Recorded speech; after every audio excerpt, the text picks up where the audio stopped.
मुस्लिम doctors के आतंकवाद में लिप्त होने के बाद लव जिहाद में लिप्त होने के भी पुख्ता मामले सामने आए हैं। केजीएमयू लखनऊ के रेजिडेंट डॉक्टर रमीजुद्दीन नायक को सस्पेंड कर दिया गया।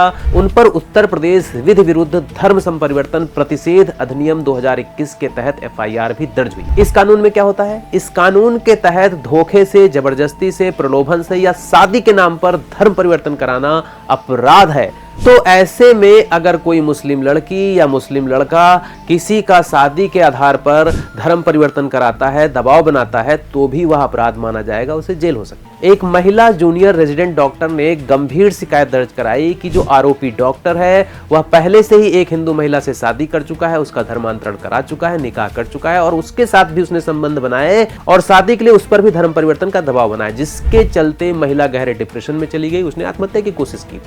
यह कोई अकेला मामला नहीं है, ऐसे कई मामले देखे गए हैं जिससे साबित होता है कि उच्च शिक्षण संस्थानों में भी हिंदू छात्राएं जो हैं संगठित या असंगठित धर्मांतरण के प्रयासों के निशाने पर हैं। जैसे कि लखनऊ में ही 2021 में एक मामला आया था निजी इंजीनियरिंग कॉलेज में।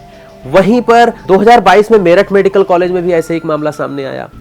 उसी तरीके से 2023 में नोएडा के एक इंजीनियरिंग कॉलेज में छात्रा ने आरोप लगाया, इसी तरह का मामला वहां पर भी था। लेकिन जरा ध्यान से सुनिए, ये वो मामले थे जिसमें लड़की चाहकर भी धर्म परिवर्तन नहीं कर सकती थी क्योंकि लड़के पहले से शादीशुदा थे।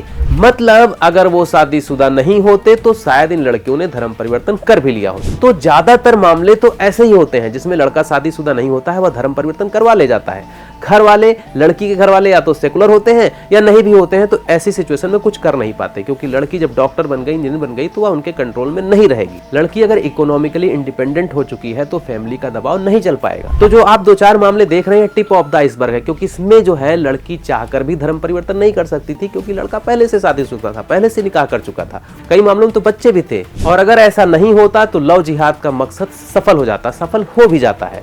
पर सवाल यह है कि हमेशा लड़की ही धर्म क्यों बदले?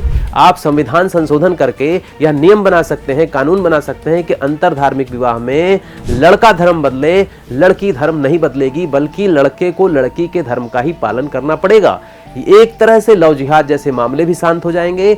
दूसरी तरफ महिला सशक्तिकरण, महिला सुरक्षा की दिशा में यह बहुत बड़ा कदम होगा। अब यहीं पर लोग सवाल कहते हैं, अरे यार इतने पढ़ने लिखने के बाद भी बताइए मुसलमान ऐसी सोच से, जिहादी सोच से और लव जिहाद जैसी सोच से कैसे ग्रसित हो जाते हैं? तो आप जैसे लोगों का हाल तो वही है कि मुंह में गुटखा दबा के बार बार पूछते हैं कैंसर कैसे होता है। उन्हें कितना भी समझाया जाएगा वो सुन भी लेंगे, लेकिन गुटखा मुंह में दबाए जरूर रहेंगे, गुटखा खाना नहीं छोड़ेंगे। यही हाल सेकुलरिज्म का भी है कि सब कुछ जानते समझते भी आप लोग सेकुलरिज्म के नाम पर बेवकूफ बनते हैं, बनना चाहते हैं। आईएएस, आईपीएस, बिजनेसमैन बनना, एडवोकेट बनना, राइटर बनना, थिंकर बनना, एक्टर बनना, जो भी बनना है, यह सब आपके लिए मिशन होगा, आपके बच्चों के लिए मिशन होगा। लेकिन मुसलमानों में यह सिर्फ आजीविका का साधन है, उनका मिशन सिर्फ इस्लाम ही होता है। पर आप कहेंगे ये कैसे? शुरू के 7 साल बच्चे को जैसा जीवन दे दिया जाता है वैसा ही जीवन वह ताउम्र जीता है। मानसिक विकास, भावनात्मक विकास, सामाजिक विकास सब के लिए निर्णायक माने जाते हैं शुरू के 7 साल। इसी समय बच्चे का दिमाग सबसे ज्यादा विकसित होता है। शुरू के 7 साल में ही मस्तिष्क का 80-90% डेवलपमेंट हो जाता है। इसी बीच में न्यूरॉन्स के बीच कनेक्शंस बनते हैं, सिनेप्सिस बनते हैं। तो जो अनुभव इस उम्र में 7 वर्ष की उम्र तक बच्चों को मिल जाता है वही उनके सोचने समझने की नींव का काम करता है। और मुसलमानों के यहाँ हर घर में इमाम और मौलवी बुलाए जाते हैं बच्चों को इस्लामिक शिक्षा देने के लिए, छोटे छोटे बच्चों को। इसलिए जब तक 7 साल होते हैं वह मुसलमान बन चुका होता है। फिर उसके बाद आप उसे कुछ भी बना दीजिए, डॉक्टर बना दीजिए, इंजीनियर बना दीजिए, लेकिन वह मुसलमान पहले रहेगा। लेकिन जैसे इस तरह की घटना होगी आप लोग फिर पूछेंगे करे भाई ये लोग कट्टर कैसे होते? तो आप लोग को समझा पाना बहुत मुश्किल है।